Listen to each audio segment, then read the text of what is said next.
po once again sa ating pagtitipon ngayong umagang ito.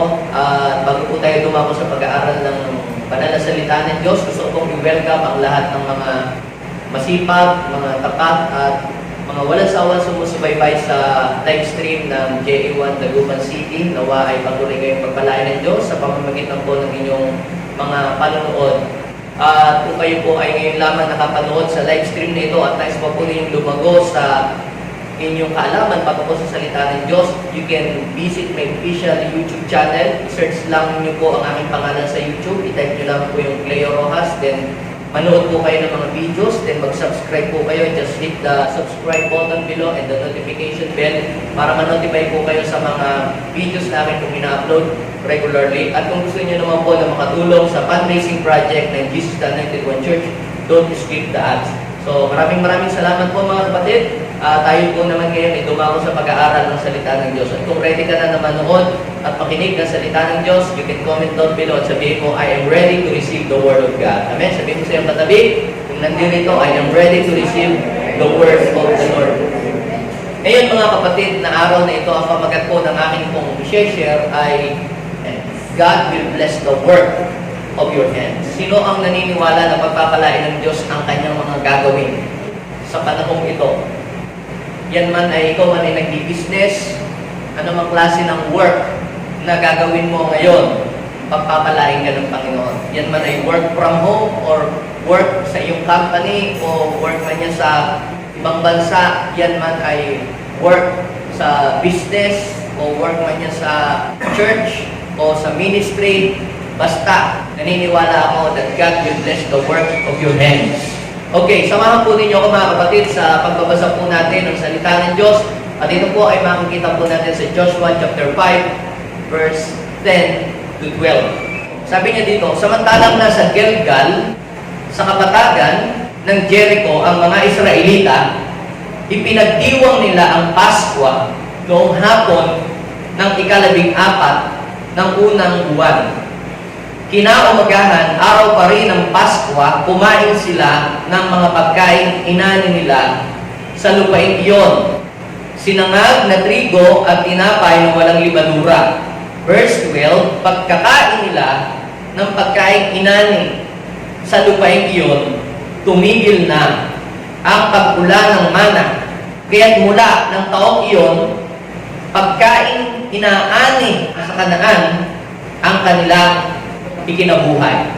Pagpalain ng Panginoon, itong verse na binasa natin ngayong umagang ito, mga kapatid, hindi lingid sa ating kaalaman na ang bansang Israel ay pinangakuan ng Diyos na sila po ay bibigyan ng malawak at masaganang lupain. Ito yung pinangako pa ng Diyos kay Abraham, kina Isaac, kay Jacob, maging kina Moses. Pinangako ng Panginoon na bibigyan po sila ng lupain at dadalhin po sila ng Lord sa promised land.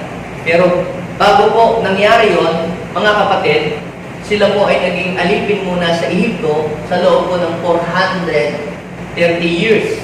Ganun po matagal. Hanggang sa sila po ay inabas ng Panginoon sa pamamagitan ng kanyang kapangyarihan. Pero bago po sila nakarating doon sa promised land, sila po ay matagal na nagpagala-gala sa wilderness.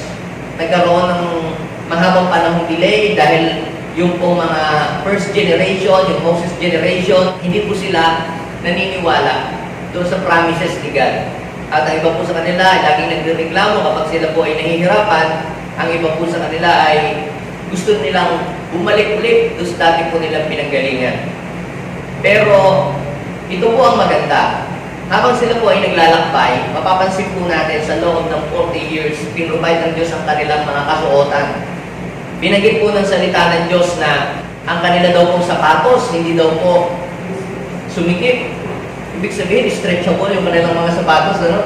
Habang humahaba yung mga paa, mahaba din. Ang kanila daw pong mga damit ay hindi nagkandaluma. Grabe yun, ano? Yung panahon na yun. At higit sa lahat, si Lord, sa panahong yun, ng kanilang pong journey sa wilderness, pinuprovide ni Lord ang lahat po ng kanilang pangangailangan. Nabasa niyo po ba yung kwento na yun? Every time na sila'y mauuhaw, pinuprovide ng Diyos ang lahat ng kanilang pangangailangan. At every time na sila'y nangangailangan ng karne, binibigyan sila ng Diyos ng karne. At higit sa lahat, araw-araw daw po, ang sabi ng Biblia, provided ang mana for the past 40 years. Sila daw po ay sinusuplayan ni Lord ng mana. Imagine nyo po yun mga kapatid, pagising nila sa umaga, upulan na lang ng pagkain. Tapos, ang gagawin po lamang nila ay sila po ay mamumulot. Kaya sa panahon na ikaw ay gipit, sa panahon na hindi mo kaya magtrabaho, sa panahon na ikaw ay hindi mo kaya mag-business, magpuprovide si Lord ng mana para makasurvive ka at makarating ka doon sa place na inihandaan ng Diyos para sa iyo. Bago ka makarating doon sa promised land, yung pong transition, minsan nasa kagipitan ka, minsan wala kang panggastos, minsan wala kang pamasahe. Pero sa Bible, makita natin yung pagipitan, nagpo-provide si Lord lagi ng mana. Kaya nung ikaw'y pumunta dito, tapos ay wala kang pamasahe, may naglibre sa iyo, ang tawag dyan, mana. Wala ka nang maisaing, biglang may dumating na amelioration, ayuda, ang tawag dyan ay mana. Pagka meron pong mga kapitbahay na nagluluto sila ng masarap na ulam at lagi kang binibigyan, ang tawag po dyan ay mana. Pag umaattend tayo ng mga convention, mga conference at may naglilibre sa atin, ang tawag po dyan ay mana. Pero kung ikaw naman, araw-araw na lang ay nag-aabang na lang ng kung sino magbibigay sa iyo, yan ay masama na. So, pansinin ninyo mga kapatid, ang mana is a temporary blessing. Sabihin natin, temporary blessing. Ngayon, nung pong ang bansang Israel ay makapasok na doon sa promised land, doon sa land na ipinangako ng Panginoon sa kanila. Di ba, pumasok na sila, nandun na sila sa Jericho, doon sila po ay nandun sa Gilgal. Sabi po ay pinagdiwang ng mga Israelita yung Paskwa, ang celebration ng kanila pong pagkaligtas. Celebration of deliverance, celebration of victory. Talagang ang saya-saya nila mga kapatid at kumain pa daw po sila ng pagkain walang libadura. Pero mapapansin ninyo mga kapatid, pagkakain po nila ng pagkain inani doon sa Kanaan, what happened? Ano po ang nangyari? Bigla pong naputol na ang ayuda. Wala nang ayuda si Lord. Pamula po nung sila'y kumain na ng pagkain inaanin nila doon sa Kanaan, tumigil na po yung ayuda ni Lord. Bakit? Sapagkat it's about time na hindi ka na umasa sa ayuda. Now is the time na kinakailangan mong mag-work. Gamitin mo na yung lakas mo. Gamitin mo na yung talento mo. Gamitin mo na yung kakayahan mo na ibinigay ng Diyos sa iyo dahil kinakalawang na yan. Binigyan ka ng Lord ng talent. Kaya dapat mong gamitin yan para mabuhay ka. Are you following me? So, God will bless the works of your hand. The Lord will bless the work of our hand. Ang kamay, pagpapalain ng Diyos ay yung kamay na mayroong ginagawa. Itaas nga po natin ang ating mga kamay. Aray munting, aray munting. Joke lang. Sabihin natin, dinideklara ko lahat ng gagawin ng kamay na ito.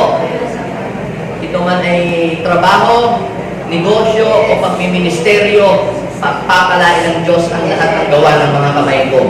Sino pong naniniwala na yung kahawakan ng kamay niya mabe-bless? Okay, mga kapatid, bago po natin pag-usapan yung blessing, pag-usapan po muna natin yung work. Diba sabi ng Bible, the Lord will bless the work of your hands. So, bago po natin pag-usapan mga kapatid yung blessing, pag-usapan po muna natin yung work. Pastor, will ba ni Lord na tayo ay mag-work? Sino po dito ang nag-pray na kay God na ganito po ang kanyang prayer? Lord, will mo po ba na ako po ay mag-work? Kalooban mo po ba, Lord, na ako ay magtrabaho? Sino nag-pray po ng gano'n na tinanong niya si Lord kung kalooban ng Diyos na siya ay mag-work? I am telling you, 100% kalooban ng Diyos na ikaw ay mag-work. Sabihin mo sa iyong katabi, kalooban ng Diyos na ikaw ay mag-work. Kasi ang makina, ang air condition, ang television, ang washing machine na hindi nagwo-work ay defective. Amen? So, dapat ninyong maintindihan mga kapatid, we are designed para po tayo ay mag-work. Kasi yun talaga ang dahilan ng Panginoon kaya niya tayo binuo kaya niya tayo inassemble at ginawang tao dahil gusto ng Panginoon na tayo ay mag-work. Kaya, kalooban ng Diyos na tayo po ay mag-work. Pero, ang proper po na tanong kay Lord ay hindi yung, Lord, kalooban mo bang ako ay mag-work? Ang tamang tanong kay Lord ay, Lord, ano po bang work na kalooban mo para sa akin? I know that it is God's will for me to work, pero ano po bang work? Yun ang tanong na dapat natin itanong kay Lord. Ano po ba ang work na kalooban mo sa akin? Ito po ba, Panginoon, ay online job? Ito po ba ay work from home? Ito po ba ay business work? Or ministry work? Or church work? Ano po bang work, Panginoon? Kasi maraming klase ng work eh. Kaya minsan, hindi ma-bless-bless yung ating work kasi maling work yung ating pino-work. Pero the moment na tama yung iyong work, pagpapalain ng Diyos yung lahat ng ginagawa mo.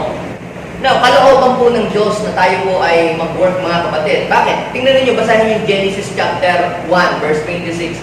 Right after na buuin ng Panginoon yung langit at lupa at magawa ng Diyos yung mundo, ang sabi ng Panginoon, Genesis 1:26, let us form them into our own image. Gagawin natin silang tagapamahala sa mga ibon, sa mga isda, at sa lahat ng mga hayop. So ano ang purpose? Bakit nilikha ng Panginoon ng tao? Para gawing tagapamahala. Siyempre, pag tagapamahala ka, tiyak, marami kang gagawin, kaya ka nga mamamahala eh. Hindi naman po pwedeng namamahala ka na nakaupo ka lang eh.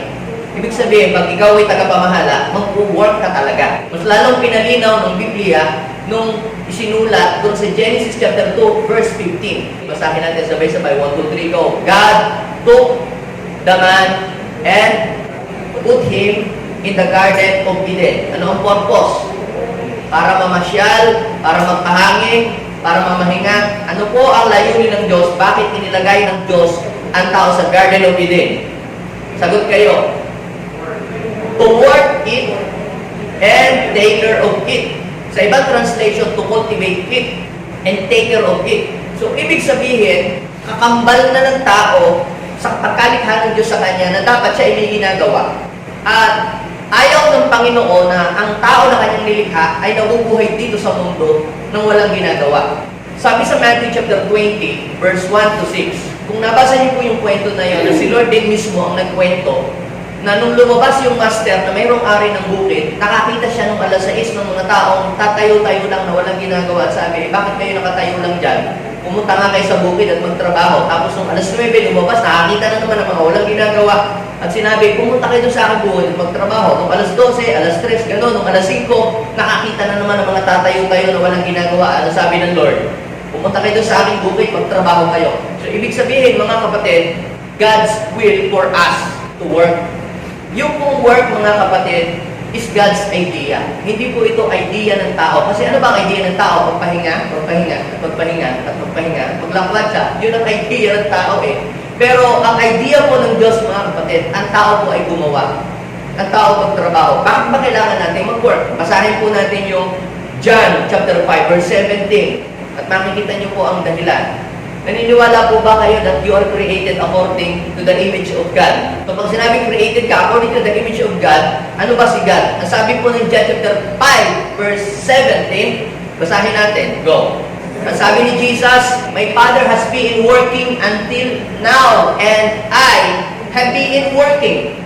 Kung ang Father ay working, si Jesus din daw po ay working until now. How about you? Wala, nanonood lang, nag-aabang at nakatingin sa kung anong gagawin ng Panginoon. Hindi yun ang design sa atin ng Lord. Kaya nga, si Lord ang ating model eh. Pansinin ninyo, work is very important matter, especially to God. Hindi nyo po ba mapapansin, mga kapatid, nung ang Panginoon ay gumawa, isinama niya sa 10 Commandments, 7 araw kayong magpapahinga, 1 araw kayong magtatrabaho. Tama? Mali. Ano ang sabi ng Panginoon?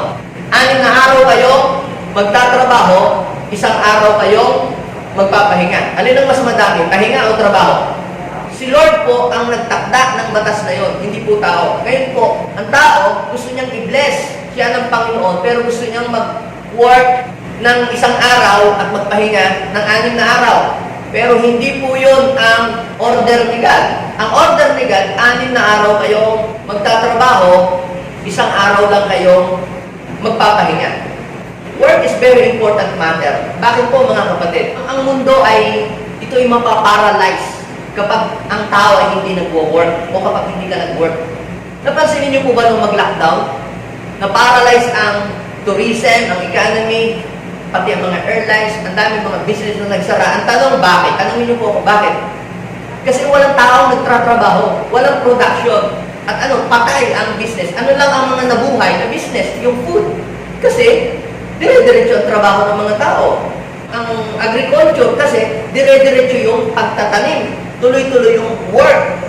Pansinin niyo nung mag-stop yung mga iba pong mga business, isang buwan lang, lugi na, nag-file na po sila ng bankruptcy. Kasi ang work, ito po ay dinisign ng Panginoon para ang mundo ito ay mag-operate. Kasi kung ang tao hindi magtatrabaho, hindi mag-ooperate ang mundo, mapaparalyze mga kapatid ang mundong ito. Ang mundo ay mapaparalyze kapag ang tao ay hindi nag-work. Try to imagine kung si Adan, nung inilagay ng Panginoon doon sa Garden of Eden, ay namitas lang ng namitas sa buong panahon ng kanyang buhay ng mga prutas na tinanim ng Panginoon. What will happen after 5 years sa Garden of Eden? The Garden of Eden will become a desolate place kung hindi nag-work si Adam doon sa Garden of Eden. Kaya pansin ninyo, walang ginawa yung mga tao, kundi pinutol ng pinutol yung mga natural resources ng mga puno. Ano po ang nangyari? Nakalutong kagubatan, nagkaroon ng landslide, tapos magkaroon ng landslide, bumaha ng malaking paa. Ano ang nangyari? Sinisin nila ang Diyos, bakit sila binaha? Pero mayroong pagkukulang ang tao. Binigyan ng magandang lupain, binigyan ng pangtanim, hindi nagtanim. Kinalbo ng kinalbo ang mga kagubatan, mga kabundukan. Kaya yun po ang nangyari.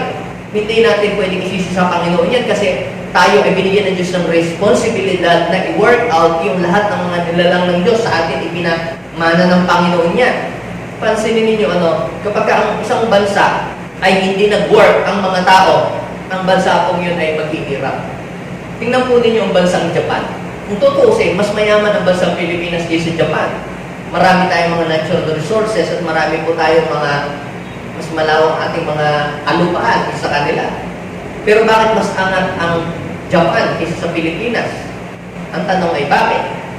Sapagkat sa Pilipinas po, mga kapatid, mas pinili ng mga tao na umasa na lang sa gobyerno, hindi magtrabaho, magpahinga. Magtatrabaho ng kaunti, pag napagod, mas matagal, mas mahaba ang pahinga kaysa sa pag-work.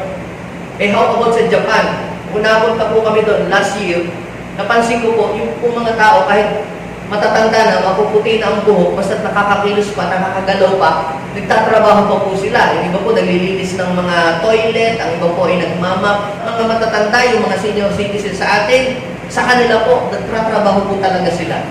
Basta kaya po nila magtrabaho, magtatrabaho sila. Kaya mas naging angat ang bansang Japan kaysa sa ating bansa. Kaya mas blessed sila. Ay, bakit sila dragon? Tayo, Christian nation, ba tayo naghihirap? Ang hirap ng mga tao. Kasi po, sa ating bansa, lahat na lang gusto natin iasa lahat sa gobyerno lahat. Pagpapagawa ng bahay, pagpapalagay ng bubong, pagpapalagay ng kubeta, gusto natin lahat sa gobyerno, pati pagkain sa araw-araw. Tapos ang gagawin lamang, ipagtotongkit yung mga tinatanggap buwan-buwan na binibigay ng gobyerno. Instead na gamitin na i-multiply, hindi po ito ginagawa. Kaya ang bansa natin po, pahirap ng pahirap. Hanggat kung hindi natin tatayuan yung gawa ng Panginoon sa atin na pagka-design, hindi po tayo aangat, kahit sino pa presidente. Kasi nakasalalay sa iyo ang iyong pag-angat. Sabihin mo sa iyong katabi, nakasalalay sa iyo ang pag-angat mo, at pag-unlad mo, at pag-asenso mo. You have a built-in strength, you have a built-in potential, you have a talent para umangat ang iyong buhay. Now, bakit may mga taong nagpa-progress ang buhay nila? Sapagkat minamaximize nila yung mga gifts and talents na binigay sa kanila ng Diyos. Di ba sabi ng Biblia, akala ko ba, Pastor, pangako ni Lord na tayo gagawin yung ulo, hindi buntot. Tayo ginagawin yung pangunahin, hindi mga huli. Tayo ay kanyang itataas, hindi ilalagay sa ilalim. Pero bakit, mapapansin ninyo, sino ang may-ari ng mga malalaking kumpanya, mga malalaking mall? Huwag lang sa Pilipinas, sa buong mundo, sino ang mga may-ari ng mga hospital? Sino ang may-ari ng mga school? Sino ang may-ari ng mga malalaking establishments at mga factory?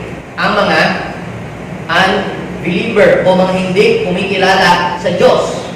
Ang tanong ay, bakit ganoon? Akala ko ba, Pastor, sabi ng Panginoon, gagawin tayong pangunahin, hindi buntot. Pero bakit tayo parang buntot? Tapos yung mga hindi naniniwala sa Diyos, sila pa yung may mga malalaking yaman. Ang tanong ay, bakit? Basahin niyo po doon sa Luke chapter 16 verse 8 ang kasagutan. sinagot ni Jesus ang ating tanong. Anong sagot? Sabi ng Bible, pinuri ng Panginoon yung daw pong mandarayang alipin. Bakit? Kasi mas magaling pang dumiskarte ang mga unbeliever. Yun ang ibig sabihin niyan kaysa sa mga maka-Diyos.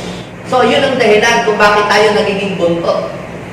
Mas magaling po silang umisip ng paraan. There are some reason why religious people, tanongin mo yung kapatid, katabi, religious ka ba? There are some reason why religious people or church people, sama na natin yung mga Kristiyanong ilan, hindi naman lahat.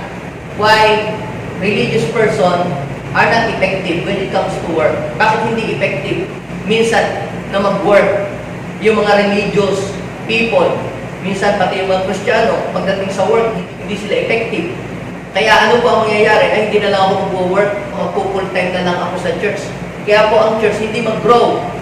Napaka-importante po ng work.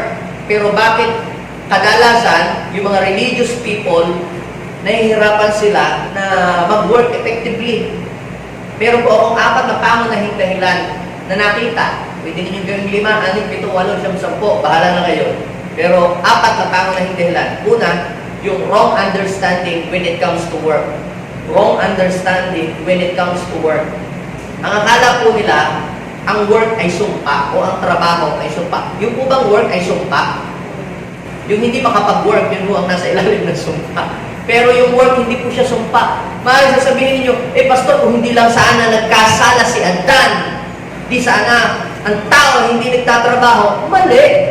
Dahil hindi pa nagkakasala si Adan, hindi pa natutokso si Eva, sabi ng Panginoon, Genesis chapter 2 verse 15, the Lord took him and put the man in the garden of Eden to what?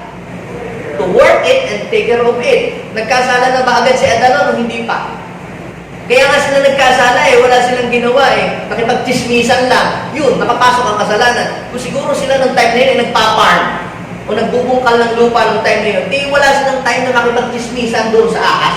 Kita niyo yung mga taong busy sa work. Walang time na makipagchismisan. Walang time na makapagpuna sa mga ginagawa ng mga ibang tao. Kita niyo yung ibang mga taong mahilig magchismis sa church, mamuna ng pagkakamali ng iba. Pansinin niyo yung tao walang work, walang magawa. Pero kita niyo yung mga taong busybody, may ginagawa, nag-work, hindi nila pinapansin yung mga pagkukulang at kakulangan ng ibang mga tao. Kasi kaya na nga nagkasala kasi nga hindi nag-work Maging nga si David diba? Nung tinamad si David, doon lang naman nag-fall si David nung tinamad siya, diba? Ang binasin siya, hindi mo na ako sasama sa gera, kayo na lang. So, doon naka-entra yung kasalanan kay David nung siya ay tinamad. Kaya sabi mo siya, huwag tatama rin. Kapag hindi tayo nag-work, merong malaking space ang kaaway na siya yung mag-work sa ating buhay. Pansinin ninyo hindi pa po dumadating ang kasalanan ng tao, working na. Ang work, mga kapatid, hindi po siya sumpa at hindi rin siya parusa. Akala natin, yung trabaho, parusa ng Diyos. Hindi po. Bakit, Pastor? Sabi ni Lord, ikaw, Adan, magtsaga ka, magtiis ka, magpakahirap ka hanggang sa malibing. Actually, hindi po yung work ang sinumpa, hindi si Adan ang sinumpa ni Lord. Ang sinumpa ng Lord ay yung lupa na pinanggalingan ni Adan. Na kahit magtrabaho ka, wala kang aanihin. Hindi yung work, kundi yung lupa. Pero, huwag kayo magkalala, pinubos na ni Lord yung lupa. Amen? Nung mamatay si Jesus sa krus ng Kalbaryo, di ba tumigis na yung kanyang blood doon sa lupa na sinupa na tubos na. Kaya mga kapatid, when you work out your field, the Lord will bless the work of your hand. Kasi tinubos na ni Lord So yung wrong concept, when it comes to work, mali ang pagkaintindi ng mga tao sa trabaho. Akala nila yung work ay parusa o akala nila yung work ay sumpa. Hindi po sumpa ang work. Sapagkat si Lord mismo ay nagwo-work. Sabi ng John chapter 5 verse 17, my Father has been working until now and I have been working. Kung sasabi mong ang work ay sumpa, bagay ng sumpa at parusa, even si God under curse. So yung pong wrong understanding about work, yan po ay nakakahinder sa mga anak ng Diyos to work effectively. That is the reason why we cannot work effectively. Ito po yung pangalawa, mga kapatid. Wrong understanding when it comes to the second coming of the Lord Jesus Christ. Wrong understanding when it comes to the second coming. Alam niyo po, lagi na lamang po mayroong mga propesiya na dadating na si Lord. May mga propesiya pang noong 1998 daw, noong year 2020. Alam niyo po yung effect ng ganong mga prophecy. Ang mga tao po, lalo na yung mga church people, tinatamad na po silang mag-work kasi darating na daw po si Lord. Ba't pa tayo mag-business? Ba't pa tayo mag-aaral? Ba't pa tayo magtatanim? Tayo na may pupunta na sa langit. Ang problema po, mga kapatid, hindi pa dumating ang Panginoon, pamula pa noon hanggang ngayon. Pastor, totoo ba talagang dadating si Lord? Yes! Ba't di pa dumadating? Backslide ka kasi ng backslide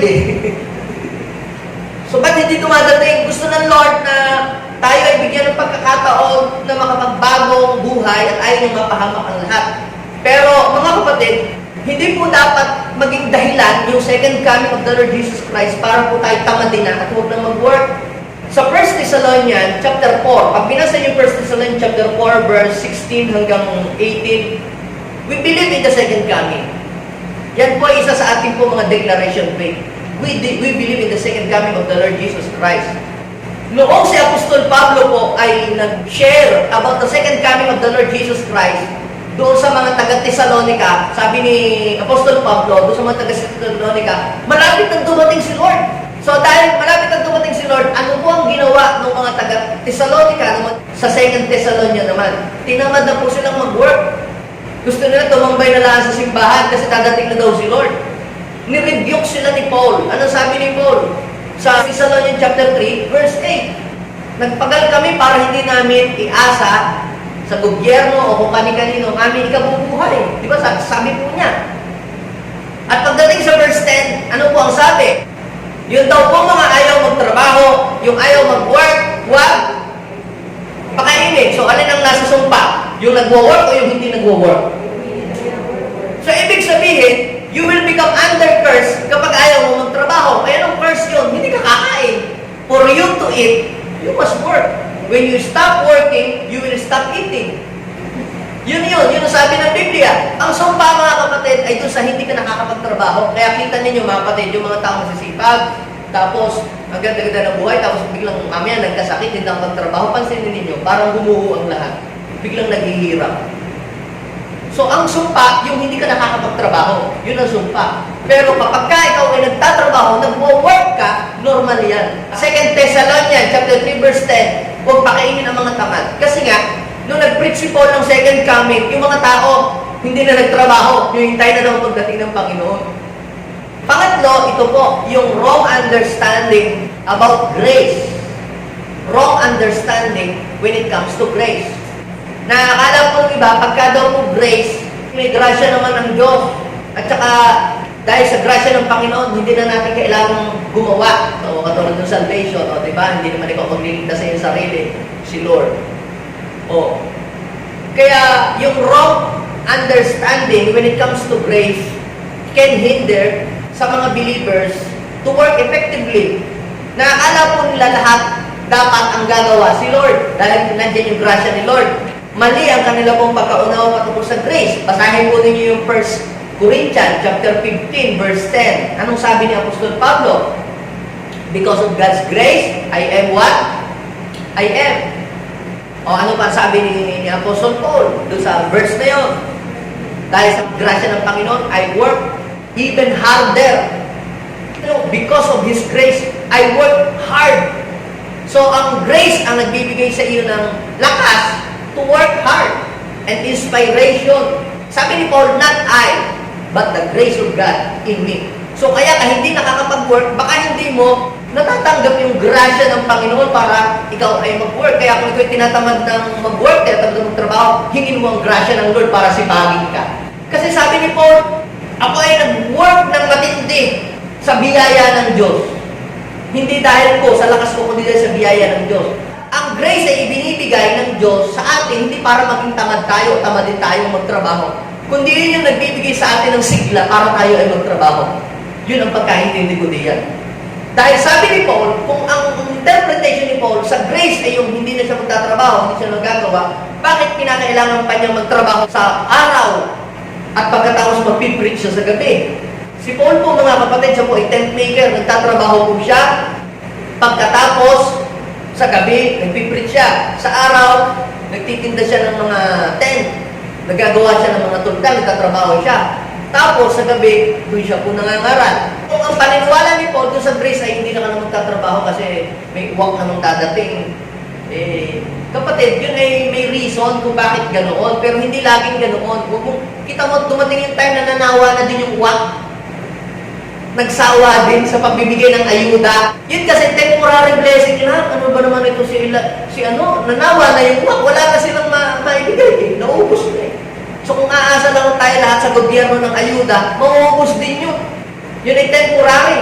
Pero para maka-survive ka at mag-thrive ka, you have to work talaga. Tayo lahat, kinakailangan natin mag-work. Kinakailangan natin talagang gumawa. Kumilos ang ating mga kamay. Pang-apat na reason na nakita ko, bakit marami na mga Christians or believers, hindi ko naman nila lahat, pero marami, na hindi nakakapag-work. Ito pa po yung isa pa. Wrong understanding when it comes doon po sa statement ni Lord na, be still. Be still and know that I am God. Be still. O di ba, Pastor, sabi ni Lord, be still. Wala kang ibang gagawin kundi tumigil lang at kikilos si Lord. Kapatid, maling context yung hindi patungkol sa work. Ang ginagawa po doon, mga kapatid, yung nandun na sila sa isang sitwasyon na wala na sila pupuntahan. Parang ganito yan, nasa kumunoy ka. Kung nasa kumunoy ka, huwag kang gagalaw-galaw. Lalo kang lulubog. Pero hindi po yun akma doon na ating itapat doon sa pag-work ng isang tao para palabasin na hindi na natin kailangan mag-work. Kasi sasablay tayo doon sa context ng Bible. Yung wrong understanding when it comes to the word be still. Ano bang ibig sabihin ng Lord ng be still? Doon sa Psalms 46 verse 10 na be still and know that I am God. Ang ibig sabihin po doon, mga kapatid, hindi po yun do not move. It means do not be moved. Hindi po don't move. Yung parang nahuli ka ng pulis, tapos don't move. O, ganun yun. Hindi po be still yun. Yung be still, it means do not be moved. Kahit may problema, kahit may kagipitan, do not be moved. Huwag kang mag-give up. Huwag kang aayaw. Huwag mong i-give up agad yung iyong trabaho. Magpatuloy ka lang. Yun ang ibig sabihin ng be still. Hindi yung naghirapan ka lang ng kaunti, nag-resign ka na sa trabaho. Diba? So be still and know that I am God. Now, ngayon mga kapatid, how the Lord will bless the works of our hands. Paano naman pagpapalain ng Diyos ang gawa ng ating mga kamay? So, para pagpalain ng Diyos ang gawa ng ating mga kamay, dapat may ginagawa ang ating mga kamay para dumalay ang pagpapala ng Diyos sa iyong mga kamay. Akala kasi nung iba, ganito, Lord, hindi na po ako mag-work, mag-full time na lang po ako sa church. O kaya magpapastor na lang po ako, hindi na po ako mag-work. Mali. Dahil yung po pagpapastor is another kind of work. Hindi nga lang sa secular. Hindi na po ako magtatrabaho, pastor. Sabi ni Lord, hindi na daw ako magtatrabaho, sa church na lang daw ako. Work pa rin yun eh. Nag-iba ka nga lang ng setting, nag-iba nga ng lugar. Imagine mo kung mag-resign ka sa trabaho, tapos pupunta ka sa church, nakaupo ka lang, tapos wala kang gagawin. Ano mangyayari? Di ba bagsak ang church? Pag hindi ka nag-work sa church. Kahit hindi na po ako mag-work kasi mag-full time na lang po ako sa church. Imagine mo, pasusweldohin ka ng allowance ng church, tapos hindi ka mag-work. Hindi malulugi ang simbahan. Hindi mag-work. Kung yun yung kumpanya kalaki-laki ng income Pag hindi nag-work ang mga tao, babagsak ang kumpanya. Lalo pa yung church na wala naman siya talagang regular na talagang pagpupunan, kundi kung sino lamang yung hipuin ng Diyos na magtulong. So ano pong ibig kong sabihin, mga kapatid? Ang work, kalooban ng Diyos. Pero, dapat nating tanongin si Lord kung anong klase ng work ba ang nababagay para sa atin. Dapat tanongin natin ang Panginoon. Kalooban ng Diyos na mag-work ka. Pero saan ka ba kalooban ng Lord mag-work? Sa church ba? Sa company? Sa ibang bansa? O sa business work? Or online? Ano bang klase ng work ang gustong ipa-work sa iyo ng Panginoon? Basta hindi illegal. Magpapalain ka ng Diyos. So, kinakailangan nating malaman po yun. Ngayon, kahit pa yan ay sa church, pero pinipilit mong mag-work sa church, pero hindi ka naman pala gusto ng Lord na mag-work para sa church, hindi ka rin magiging productive, di ba? nagiging productive lamang yung pagkaya ng mga bishop, mga pastor na nakita natin lalago ang ministry, gagayahin ko na rin sila kasi umangat ang buhay nila, nag-prosper sila, sige magano na din lang ako. Kapatid, kung hindi yun yung lugar mo, kahit gaano ka kapagaling, kung hindi yun ang lugar mo, hindi ka magpaprogress doon. Ang dami na pong mga ganyan, sinubukan nila. Maaaring ang lugar mo pala, mag-business ka. Kaya dapat malaman natin yun. Ngayon, tatlong pangunahing bagay, how God will bless the work of our hands. Una, as long as you are doing God's purpose, as long as you are doing God's purpose for your life, the Lord will bless the works of your hands. Parang ganito po mga kapatid. Bakit po ninyo binili ang isang aircon sa appliances store? Para maging radyo sa bahay? Hindi yun ang purpose, di ba? Kaya nyo binili kasi nga mainit ang panahon. Gusto ninyong lumamig sa inyong kwarto o sa inyong bahay kaya kayo bumili ng aircon. Anong silbi ng aircon na inyong binili pagkatapos ayaw namang lumamig? So kaya mo binili yun para magbigay ng lamig. Yun ang purpose niya. Ano ang purpose? Ba't ka bumili ng bumbilyang ilaw? Para magbigay siya ng liwanag. Pero pansinin nyo, kung bumili ka ng bumbilya, ilagay mo sa sakit niya, tapos ayaw niyang mag-work, ayaw niyang magdingas, mag-ilaw, anong gagawin mo? Susolin mo na lang dun sa pinagbilihan mo. Bakit? Kasi hindi niya sineserve kung ano yung purpose niya. Tumataas lang ang sale ng isang product. Kapag yung product na yun, sineserve niya yung purpose niya. Nabibigyan niya ng serbisyong maayos yung mga tao. Ganon din mga kapatid. Kinakailangan natin i-serve yung ating purpose ni Lord sa ating buhay. If God called you to become a teacher, be the best teacher that you can be. If God called you to become a businessman, be the best businessman that you can be. Huwag kang mandaya, huwag kang manloko, huwag kang manggancho ng kapwa. Serve your purpose. Dapat ang purpose mo to help people, hindi para magdaya sa tao. Ang unahin mo, paano tulungan ang mga tao, paano pagsilbihan ang mga tao. Bakit ka ba nagninegosyo? Para lang kumita o to serve other people o to help people?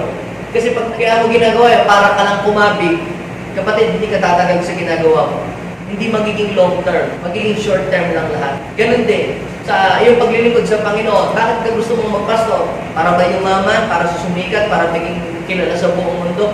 Kapag yun ang iyong layunin, kapatid, mali ang iyong napuntahan. Mag-artista ka na lamang. Mag-apply ka sa ABS, baka matanggap ka doon.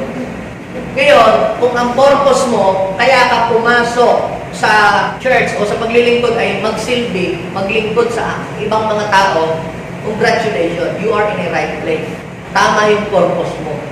Dapat po ay alam natin kung ano yung ating purpose. Kasi pagka po tayo ay nag-ooperate doon sa hindi yun yung purpose ng Diyos sa atin, parang po tayong nasa wrong shell. Parang nasa mali po tayo sa sidla. Nasubukan yung magsuot ng tsinelas na hindi yung inyong tsinelas o hindi yung tamang sukat ng inyong sapatos, paltos ang inyong mga paa, tapos hindi pa kayo makakilos ng ayos. Bakit? Kasi alam nyo, hindi naman yun yung sapatos na bagay para sa inyo. Ganun din po sa trabaho. Hindi lang yung ginaya mo. Kaya dapat, tanungin natin, Lord, ano po ba yung purpose niyo sa akin? So, dapat alam natin yung calling ni God para sa atin. Anong calling pa sa inyo, Lord? O pastor ba? O mag-business? O pwede namang business at the same time nagpa-pastor? Meron namang pastor lang. Meron namang pastor at the same time nag-business na tulad ni Paul. Meron naman talagang nagpa-pastor lang siya kaya ni Peter. Iba-iba, di ba? May mga tao kaya nilang pagsabayin, di ba? At di ba, no one can serve two master. Ibang usapin yun, kapatid. Ibig ko sabihin, may mga taong binigyan ng 5 ability, may binigyan ng 2, may binigyan ng 1. Bakit? Nag-progress, nag-prosper yung gawa ng mga kamay ng 2 nauna. Bakit? Sinerve nila yung purpose. Alam nila yung purpose nila, kaya nga sila hinire bilang servant. Di para i-work out at palaguin yung binigay sa kanila ng kalang master. Bakit yung isa hindi nag-prosper? Hindi niya sinerve yung kanyang purpose. Kaya nga hinire as servant para i-multiply mo yung kaunti na meron ka. Ang ginawa niya, tinago lang yan. Siya'y nanahimik, umupo. At tinignan nila, kaya siguro dadami yung talent. Nawala tuloy sa kanya pa. Naubos pa. Napunta pa doon sa marami. Na magnet yung kanyang yaman, napunta doon sa isa. Kasi sineserve niya ang purpose niya. Kaya mga kapatid, dapat makita natin ano ba yung purpose ni Lord sa buhay natin. So, iserve natin yun. At kapag ikaw, ginagawa mo yung purpose ni Lord sa buhay mo, the Lord will bless the work of your hand. Romans chapter 8, verse 28. Sabi niya sa Tagalog, alam natin sa lahat ng bagay, ang Diyos ay gumagawang kasama ng mga umiibig sa Kanya. Tinawag ay sa Kanyang panukala para sa kanilang kakabuti. Binanggit po sa English yung word ng purpose. Ang Diyos ay gumagawa kasama ng Kanyang mga anak na nagmamahal sa Kanya. Mga tinawag ay sa Kanyang panukala. So, kapag ikaw sineserve mo yung purpose mo, sasama si Lord sa iyo. Kapag ang ginagawa mo, pinupulpil mo yung calling niya sa buhay mo, yung purpose. Di ba sabi ng Lord, I will go with you until the very end of the age. Kapag sineserve mo, yung purpose mo, sasama ang Diyos sa iyo. Yun ang dahilan kung bakit pinagpapala ng Diyos ang lahat ng mga ginagawa mo. Kasi sineserve mo yung purpose na yun. Huwag mong pilitin ang isang bagay na hindi naman yun ikaw. Kaya nga hindi natin dapat ikumpara ang ating sarili sa iba, hindi natin gayahin yung iba eh. Kasi mayroon kang pagkalalang ang Diyos sa iyo na hindi katulad ng iba. Na kapag ikaw nag-concentrate ka dun sa calling mo at ginawa mo kung ano yung gusto ng Panginoon ayon sa design niya sa iyo, i-bless ng Diyos ang buhay mo. Kaya nga, every person is unique. Magkakaiba tayo. Magkakaiba. Pero kapag nalaman mo, na-discover mo yung purpose ni Lord, kung bakit ka nabubuhay dito sa mundo, yan, magpapragis ang buhay mo. I-bless ka niya. Hindi man biglaan, pero kapag nakapokus ka dun sa calling mo, dun sa purpose ni Lord sa iyong buhay, i-bless ng Lord yung lahat ng mga ginagawa ng iyong mga kamay. Kasi nasa tama kang lugar. You are in a right place. Ang mga pinagpapala sa ministry, na nasa full-time ministry dahil alam nilang tinawag sila doon.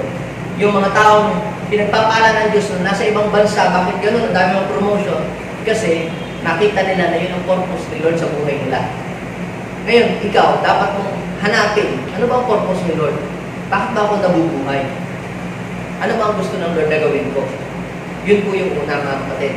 Pangalawa, the Lord will bless the works of your hands as long as you are obeying God's command. The Lord will bless the work of your hands as long as you are obeying God's command. Habang sumusunod ka sa mga utos ng Diyos at ginagawa mo yung ipinapagawa ng Diyos sa iyo, pagpapalain ng Diyos lahat ng mga ginagawa ng mga kamay mo. Pero bakit marami? Lagi na lang minamalas ang mga trabaho nila, ang mga negosyo. Kasi baka hindi ginagawa yung ipinapagawa ng Diyos at ang ginagawa lamang nila yung gusto nilang gawin. Pansinin nyo, katulad halimbawa ni Jonah, bakit siya minalas? Kasi may pinapagawa ang Diyos sa kanya, hindi niya ginawa. At ang ginawa niya yung gusto niyang gawin. Now, kapag sinabi po natin God's command, meron po tinatawag na general at saka yung individual or exclusive. Halimbawa, yung 10 Commandments, para lang ba yun sa Israelita o kasama tayo doon? General command yun na dapat ay lahat ay susundin yun. And you will experience the benefits of obeying God's command. Pag sumunod ka doon sa utos ng Diyos, mayroong katapat na blessing po yun. At habang sinusunod mo yun, nag-i-increase yung blessing ng Lord. Pinaprosper yung lahat ng mga gawa ng mga kamay mo. Ngayon, sa kabilang banda, kapag hindi mo sinunod yung utos ng Panginoon, ano ang mangyayari? Kabaligtaran. Instead of blessing, curse. Kaya dapat nating maintindihan na meron pong tinatawag na general na commandment sa Bible at merong exclusive para lang sa taong yun. Yung general, sinusunod ko naman, Pastor, yung 10 Commandments. Pero yung specific command ni Lord para sa iyo, sinusunod mo ba? Diba, patawarin mo yung may galit sa iyo. Oo, galit, tinataaway mo. Diba? Yun ay specific na para sa iyo lang yun. Sabi ng Panginoon, kay Abraham, iwanan mo ang iyong magulang, iwanan mo ang iyong mga kapatid, pumunta ka sa lugar na ituturo ko sa iyo. General ba yun? O para sa kanya lang? Para ba sa lahat yun, yung iwanan mo ang iyong magulang, ang ina at ang ama, pumunta ka sa lugar na pupuntahan mo? Kapatid, para lang kay Abraham yun, hindi para sa lahat ng tao yun. Yung 10 Commandments para sa lahat ng tao, pero yung command nila kay Abraham na Genesis 12, 1, 2, 3, na iwanan mo ang iyong ama, hindi po applicable yun sa lahat ng tao. Bakit? Paano halimbawa yung tatay mo o nanay mo mag-isa na lang sa buhay tapos iiwanan mo dahil nabasa mo yung Genesis? Sino mag-aasikaso doon? Pag napahamak yun o nagkasakit yun, pananagutan mo pa si Lord. Bakit sinabi ko ba? Sa iyo, kay Abraham ko lang sinabi yun. Bakit? Malalakas pa yung mga kapatid niya, tatay niya. At saka mali yung ginagawa. Ako hapo ba ninyo? So dapat makita natin ano yung general commandments ni Lord at ano yung command ni Lord para talaga mismo sa ating sarili. Maaaring sinusunod mo ay general na command ni Lord. Kung nag-iikapo ka nga, di ba sabi nga ng Panginoon, magbigay ka nga buong-buo ng yung ikapo. O. Tapos, ngayon naman, may ipinapagawa si Lord sa iyo na specific. Ayaw mo naman sundin yun. Halimbawa, submit to your pastor. Kung nagtatest ka nga, hindi ka naman nagpapasubmit sa iyong pastor. Lagi mong kinukontra ang iyong pastor. Eh sabi ng Lord, submit to your pastor. Be humble. Nagtatext ka naman, nagbibigay ka naman. Kaya lamang, sabi ni Lord, bakit ako mas magaling pa naman ako sa pastor namin, ang dami akong alam sa kanya. Nagtatext ka nga. Pero sabi ni Lord sa iyo mismo, be humble, submit to your pastor, submit to your bishop. Ba't hindi ka ma-bless-bless ang buhay? Maaaring yung general command na susunod mo, pero yung specific command ni Lord para sa iyo, hindi mo sinusunod. And that is the reason kung bakit hindi bine-bless ng Diyos ang iyong mga ginagawa. Are you following me? So, meron po yung specific. Maaaring yung sinasabi ni Lord sa iyo, hindi ko alam. Pero ang tanging ko lang pwedeng sabihin yung general. Obey the 10 Commandments. General yun. Pero yung specific command, ikaw at si Lord ang nakakaalam noon. Hindi ako. Pwedeng magsalita si Lord sa iyo ng personal. So, maaaring ikaw sumusunod sa general command ni Lord, pero doon sa personal na utos ng Diyos sa iyo, hindi mo ito sinusunod. Sumunod si Abraham sa personal na utos. At sumunod din siya doon sa general na utos. Kaya pinagpala ng Diyos yung kanyang mga ginagawa. How about King Saul? Si King Saul, di ba? Sabi ng Panginoon kay King Saul, sugurin mo ang mga Amalekita, pagpapatayin mo silang lahat. Sumunod ba si Saul o hindi? Sumunod. Kaya lamang, hindi niya sinunod lahat. Mayroong specific command si Lord sa kanya na personal, na sabi ni Lord sa kanya, patayin si King Agag. Hindi niya ginawa. So ano po ang nangyari? Kaya nagkamalas-malas ang buhay niya hanggang sa nawala na siya sa pagiging hari. Kasi mayroong specific na command si Lord sa kanya, hindi niya sinunod. Hindi niya ginawa. So, yun ang dahilan kung bakit hindi pinagpala ng Diyos ang gawa ng kanyang mga kamay.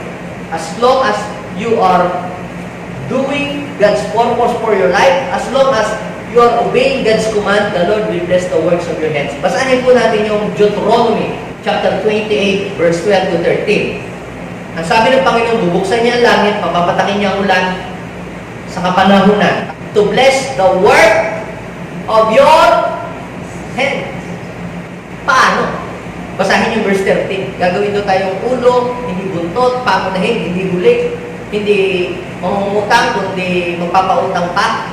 Pero may sabi ang Panginoon sa pamamagitan ni Moses, when you obey my commands, which I have given you to this very moment, which I have given you today.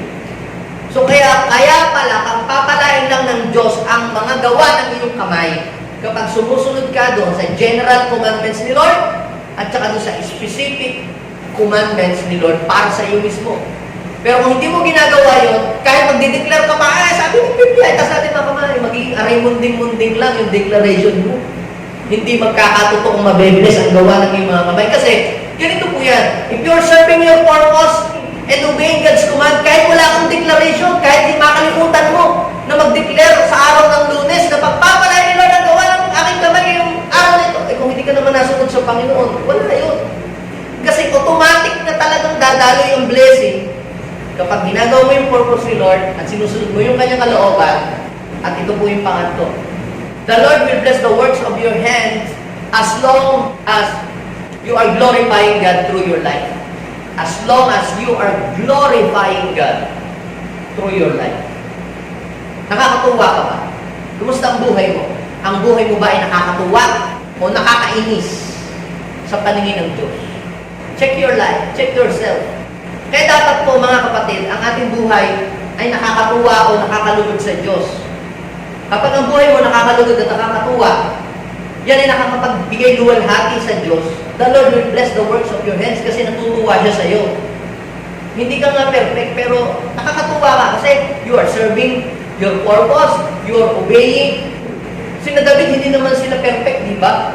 Tutuusin nga, naging mas malaki pa ngayon kasalanan ni David kay Saul. Pero yung command, the specific command ni Lord, ginagawa nila. How's your life? Are you glorifying God through your life? Pinupuri mo ba lagi si Lord? And you are glorifying God through your life. How's your testimony?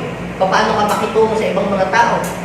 Kung ginagawa mo naman ay lagi na lamang manira, manakit ng kapwa-tao, hindi ka nakapagbibigay ng luwalhati sa Panginoon kasi lagi kang irereklamo ng mga taong nasaktan mo kay Lord. Lord, sinaktan ako ni Ganare, ni Ganare, minumura ako ni Lord, sinigawan ako Lord. Imagine mo, lahat ng mga tao sinaktan mo, magsasabi kay Lord. At sasabihin gawa mo, nakakasakit ka. Sasabihin ng mga tao, ang favorite lang, Lord, sama naman ang ugali mo, ang gaspang naman.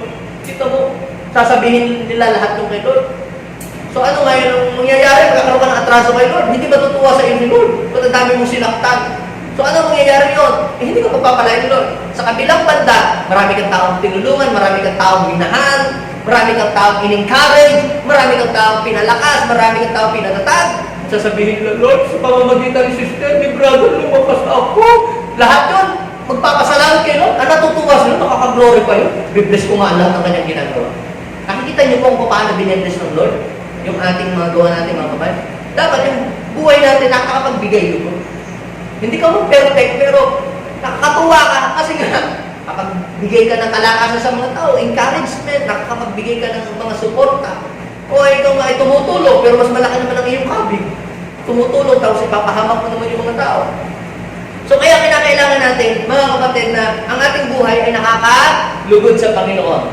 Halimbawa, si Joseph. Pinagpala ba ng Diyos ang gawa ng mga kamay ni Joseph? Ang tanong, bakit? Kasi si Joseph po nakakalugod ang buhay sa paningin ng Diyos. Ay yung mga kapatid ni Joseph, ba't hindi? Binless sila. Ba't sila naghirap nung famine? Ba't si Joseph na nagana? Kasi po si Joseph, mga kapatid, nakakatuwa. Nakaka-glorify yung kanyang buhay. Tingnan ninyo sa Genesis chapter 39, verse 2. Sumama si Lord sa kanya. Kaya ang mga tao po, mga kapatid, na ang buhay, nakakalugod sa Diyos, sasamahan ng Diyos yan. At pag sinamahan ka ng Diyos, lahat ng gagawin mo, lahat ng hahawakan mo, ang papalain ng Panginoon. Kasi nakakatuwa ka eh. Hindi ka nang dadaya, hindi ka nang loloko, hindi ka nang papahamak ng kapwa, hindi ka nang lalamang. So, i-bless ka ng Panginoon, pero ang isipin mo, makalamang lagi, gusto mo lagi, mas mataas ang iyong kaparte kaysa sa iba. Gusto mo lagi, mas malaki ang iyong kabig. Ayaw mong malamangan, gusto mo ikaw lagi ang makalamang. Pagka ganyan, hindi ka magpapalaya ng Panginoon, tinanggap mo ng iyong gantimpala eh. Kasi gusto mo lagi lamang ka. Maganda na yung minsan eh, mas lamang ang iba at konti lang ang iyong kaparte. Kesa doon sa mas malaki ang laging lamang sa iyo. Hindi ka sasama sa iyo si Lord, lamang ka na eh. Sasama si Lord, doon sa kakaunti pa. Kaya huwag natin isipin laging makalamang sa kapwa. O okay lang, kung mas lamang ka. Napapansin niyo po ba si Isaac, mga kapatid? Every time na maghuhukay siya ng balot, aagawin ng mga taga-Gerar, aawayin siya, binibigay daw si inyo na. Kapatid, ganito pala yun eh. Kapag sinasamahan ka ng Lord, agawang ka man, lagi magpuprovide si Lord. Hindi na yun, hindi na. Kaya, kita nyo, bakit pinagpala ng Panginoon si Isaac? Kasi si Isaac, sinerve niya yung purpose. Pangalawa, sinunod niya yung specific command ni Lord. At nakakatuwa siya sa Panginoon. Imagine mo naman ha, ikaw na yung tao pumayag na ialay ang buhay mo, nakatayin ka sa bundok. Hindi siya tumakbo nung siya i-offer ng kanyang tatay. Kaya huwag kayong magtaka kung bakit pinagpala ng Diyos si Isaac. Kasi siya po ay nagbigay ng karangalan sa Diyos na hindi siya tumakbo nung siya ginagamos na ng kanyang tatay na iaalay kayo. Willing siyang ibigay yung kanyang sarili para sa Panginoon. Kaya natuwa ang Panginoon kay Isaac eh. Kaya sabi ng Panginoon, Romans chapter 12, verse 1 and 2, offer yourself as a living sacrifice to the Lord, holy and acceptable to God. Hindi lang dahil si Isaac ay anak siya ni Abraham, kundi si Isaac din, mga kapatid, meron siyang prize na binigay kay Lord.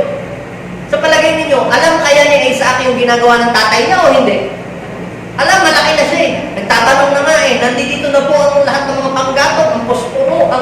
kutsilyo nandito na, saan yung kambing? So, ibig sabihin, alam na niya ang nangyayari, hindi ko siya inusenting sanggol na wala pang alam sa buhay. Alam niya ang nangyayari. At siya'y nakaramdam na siya na pala yung miyahan.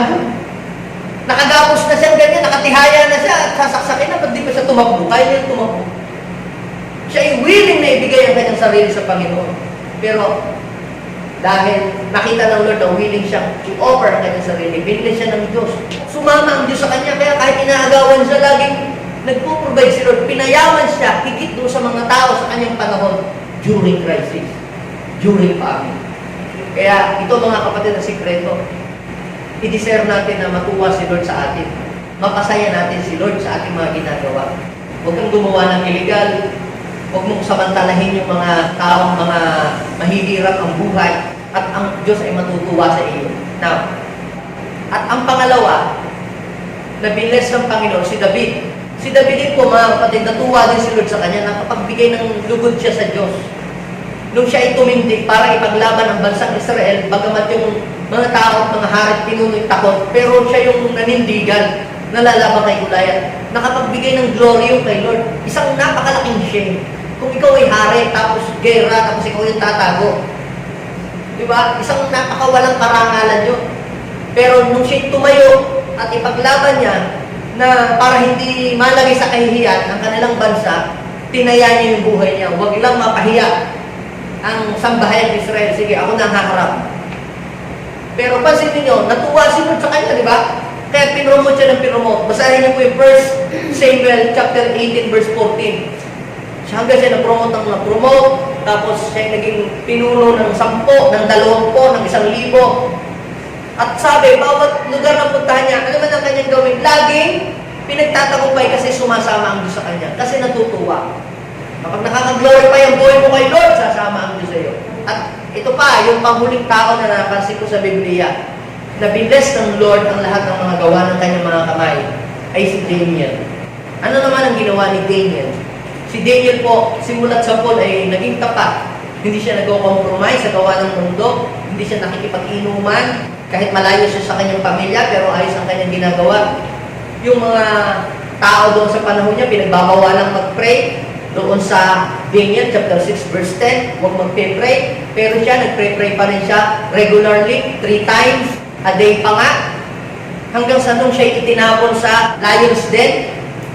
Anong nangyari? Pinatikom ng Panginoon yung bibig ng mga leon. Tapos ano pa? Ang kasunod na nangyari? Kinabukasan, di ba? Daniel, lubos na kinululog na ng Diyos. Sabi ni Darius, buhay ka pa ba? Hindi siya kinain ng leon. At alam niyo po ang nangyari? Siya'y lalong na-promote. Basahin niyo yung Daniel chapter 6, verse 28. And Daniel, what? And Daniel, sigaw ninyo. And Daniel, prospered. Palitan ninyo yung pangalan ng Daniel, pangalan ninyo. And Cleo has prospered during the time of Aquino and Duterte administration. Sabi sa Bible, sa Daniel chapter 6, verse 28, and Daniel prospered during the reign of Darius and Cyrus the Persian. What is the point? Kapatid, ang blessing mo ay hindi nakasalalay kung sino ang presidente na nakatayo ngayon na nanunungkulan sa bansang Pilipinas. Ang blessing ay nakasalalay sa pagsama ng Diyos sa iyo. Basta nakakalugod ang buhay mo, kahit sino pang presidente ay nandiyan dyan, kapatid, ipaprosper ng Diyos ang iyong buhay.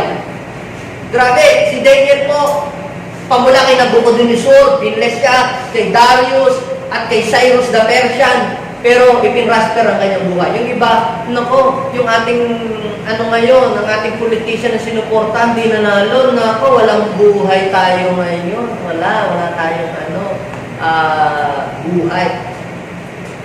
Nakasalalay ang kanilang blessing kung sino ang nanunungkulan.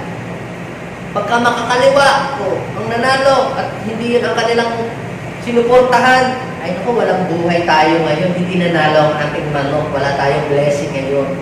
Pero sa mga anak ng Diyos, kahit sino ang manungkulan dyan, mabibless ang buhay mo, basta ikaw ay nakakalugod sa Panginoon ng Panginoon. Sino dito ang naniniwala that God will bless the work of His hand? Sino dito ang naniniwala, pagpapalain ng Diyos ang lahat ng kanyang ginagawa? Ikaw man ay nagninegosyo, ikaw man ay nagmi-ministry, ano mang klase ng work ang gawin mo? Basta ikaw ay nasa under ng purpose ni Lord sa buhay mo. Kapatid, basta ikaw ay may ginagawa, pagpapalain ng Diyos ang mga gawa ng iyong mga kamay. Sapagkat ang iyong mga kamay ay inanoint ng Diyos. Ngayon, magdideklara ako sa bawat isa sa atin bilang pastor ninyo. Lahat ng mahawakan ng inyong mga kamay, i-bless ni Lord. Yan man ay ministry, yan man ay business, ano mang work na ginagawa mo ngayon, yan man ay online na work, you are working online or you are working from home or you are doing business or ministry man yan. Basta nagwo-work, basta may ginagawa ka. Ikaw man ay nagbabay and selling, ano mang ginagawa mo, work pa rin yan. I-bless ng Lord lahat yan. At sasawayin ng Panginoon ang mga kamalasan. Sasawayin ng Panginoon ang lahat ng nagnanakaw at nag-i-intercept ng iyong blessing. The enemy cannot intercept the blessing that God has appointed you. Yes, Lord, I pray right now, the enemy cannot intercept the blessing. Lord, kagaya ng nangyari kay Isaac, Lord, God, naagaw nila ang balon, pero yung bukal, hindi nila kayang agawin. Kayang agawin ng sinuman, ng tao, yung balon, pero yung bukal, yung mabol, ay hindi maaagaw. Even the devil cannot snatch that before. Lord God, itinidiklar ko lahat ng JA1 people dito sa Dagupan City, Pangasinan, will bless the works of their hands. Even lahat ng nanunood ngayon, Panginoon, Lord, sige, iunan din yung inyong mga kamay. Lord, as a point of contact, let the electric power of the Lord Jesus Christ, ang sabi ng Panginoon, I am prophesying to you right now, stretch out your hand, yes, strengthen your people knees, in Jesus' name, palakasin mo ang iyong mga mahihinang kamay, iunan mo ang iyong mga kamay. Ang sabi ng Panginoon kay Moses, stretch your hands, stretch your hands. Ngayon, habang nakaunat ang iyong mga kamay, pinapalakas ng Panginoon ang iyong mga kamay. Yes, binibigyan ka ng panibagong sigla. Yes, ikaw ay magtatrabaho, hindi makapagtrabaho. Pagpapalain ng Diyos ang lahat ng kahawakan ng kamay na yan. Hallelujah, maging may sakit na mapatulan ang kamay na yan ay gagaling. In Jesus' name, lahat ng business, hindi malulugi. In Jesus' name, yung patay na negosyo na hawakan mo, biglang mabubuhay. In Jesus' name. Hallelujah. Hallelujah, yung company na hahawakan mo, yan ay magpaprosper. In Jesus' name, lahat ng mga kagamitan na hahawakan mo, yan ay magiging maayos. Pati sasakyan na hahawakan mo, ito ay magiging maayos. Pati ministry, pati finances na hahawakan mo, pag-multiply, hindi mauubos, tapos nadadagdagan. Ang kamay mo ay nagtataglay ng anointing. Kakaibang anointing. Yung Joseph anointing and Daniel's anointing na lahat ng kahawakan nila nagpa-prosper. Yes, thank you so much, oh God. Lord, ngayon, nasa mga kamay na namin, it's about time na ang kamay na ito ay may gawin. Lord, hayaan mo, Panginoon, na ang kamay na ito ay maging daluyan ng walang tigil at walang tapos na bukan ng pagpapala. Ang aming mga kamay ay maging mga kamay mo, Panginoon, na maging blessing ito sa maraming mga tao. Lord, gawin mo pong blessing ang aming mga kamay. At ang kamay na ito ay magpapalakas din ng maraming mga tao. Maging encourage at ang kamay na ito ay makakapag-akay din ng maraming mga tao. Yes. Thank you so much. Thank you, Lord Jesus. Salamat po sa iyong kabutihan, sa iyong pagmamahal, sa iyong pagsama, at sa iyong pagtulong sa amin. Salamat sa iyong pabor, sa iyong biyaya. Pagpalain niyo po ang lahat ng mga nanonood sa live stream na ito, saan man sila nandunong panig ng mundo. Lord, bless the works of their hands. At ganoon din po, Panginoon, ang lahat ng mga dumalo ngayong araw na ito, pagpalain niyo po sila. Pwede bang bigkasin natin ang panalangin ito, sabihin natin, Panginoon Jesus, maraming salamat po sa lahat ng pagpapala, kalakasan, direksyon, kaliwanagan, nakikinanggap ngayong araw na ito. Maraming salamat po. In Jesus' name. Amen. Ako na lang magpipray para sa inyo. Lord, bless your people. Hayaan mo po, Panginoon, na maging excited sila palagi na gawin ang kanilang purpose sa buhay, araw-araw. This is our prayer in Jesus' name. Amen and amen. God bless po.